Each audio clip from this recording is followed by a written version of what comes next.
Good afternoon, everyone. Isn't it amazing? It's about 5 o'clock here on Tuesday, March 17th.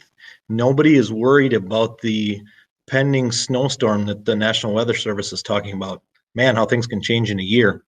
As I said, about 4:55 here now. Just getting ready to call it a day, but wanted to give a quick update out before I take off to work on some other stuff. School's empty. Very strange feeling at this time for sure.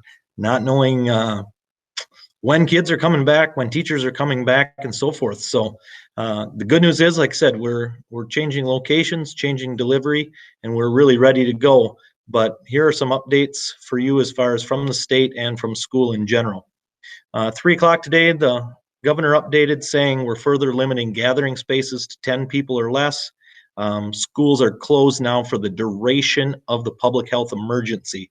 They took away the April 6th date and now said that it will simply be when the emergency is over or changed.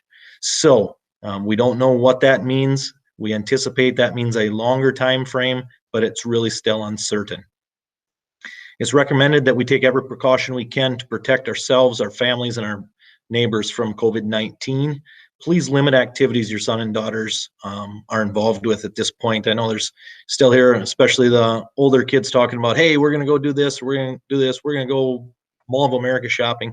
Please don't do that. That's the worst locations you could send your kids to go right now, in my opinion, and in the opinion of the experts. So please stay close to home and do everything we can to protect each other. As far as for school and community, again, we tried to get as much information out to all of you as we could and gather information as well. We had 237 people fill out our family needs survey. We know just shy of 20 families need internet service or some others that have poor quality internet service. We are working on that, working with companies and providers in the area. We know that less than 10 families said at this time they need food delivered to them. But as this whole situation plays out, we will potentially resurvey that in a week or so here to see if there are any other needs that we can try to meet. We've also started to hear some things that we may not be able to get some deliveries that we would need going into the future here. So we'll keep you posted on that as well. We've ordered 10 hotspots.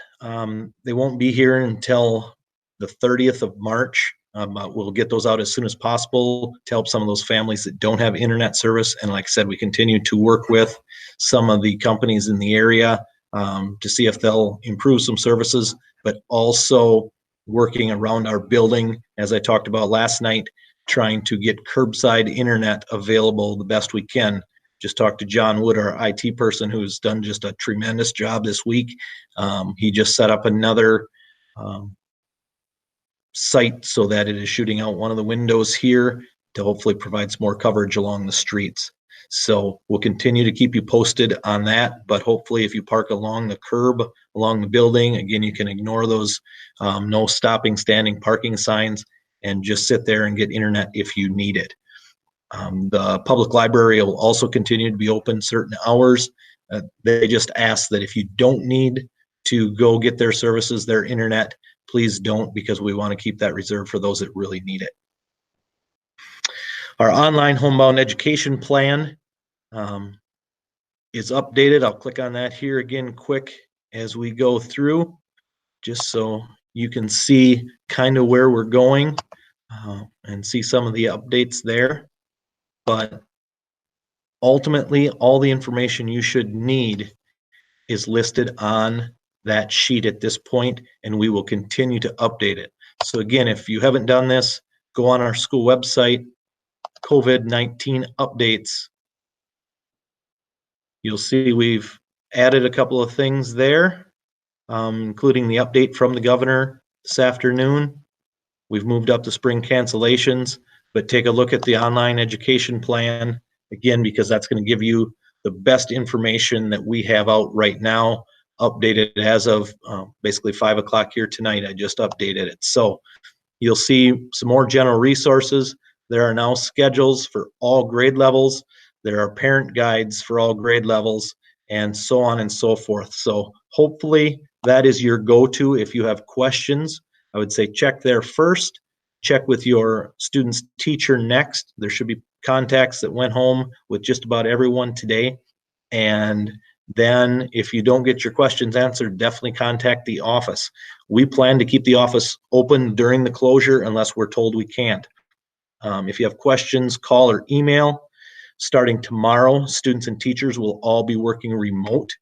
Some of the teachers will be coming in and out, but primarily they are going to be serving the needs of the students from their homes as well. Again, via our Google Hangouts, our Google Meets, and using Google Classroom that many of them were using beforehand. We put laptops or devices in the hands of every student, kindergarten through 12th grade, as they left today. All of them have it. They all have logins. Everything should be as well prepared as it can be, but we know tomorrow there will still be issues. So again, just communicate as we go through tomorrow and the next day, getting all of this set and ready. Also, just really please make sure your sons and daughters take this seriously, which I know they're going to, but we want them to get off to a good start with this program because, like I said earlier in this message, there's a good chance this is going to last longer than a couple of weeks that they talked about. So let's get this right, get it going, handle any issues that come up. We'll work together and make it all work out the best we can. I'm going to get away from this screen here now and go back. Takes just a second to come back to my main screen here. But ultimately, again, just remember, take care of yourselves, be well. I can't say enough about the thanks I give to all of you for the support, the staff, how great they have been the last few days, and also how great your kids have been. It's really awesome to see how this community comes together in times like this to make this all work. I mean, I just can't say enough. Together, we're going to make a great team through all this. We're going to get through it. It's going to be awesome. It's going to be positive and productive. And I just, again, want to thank you all and say have a great night and look forward to continuing to communicate with you as we go through this process with our closure. So with that, have a great evening. Take care.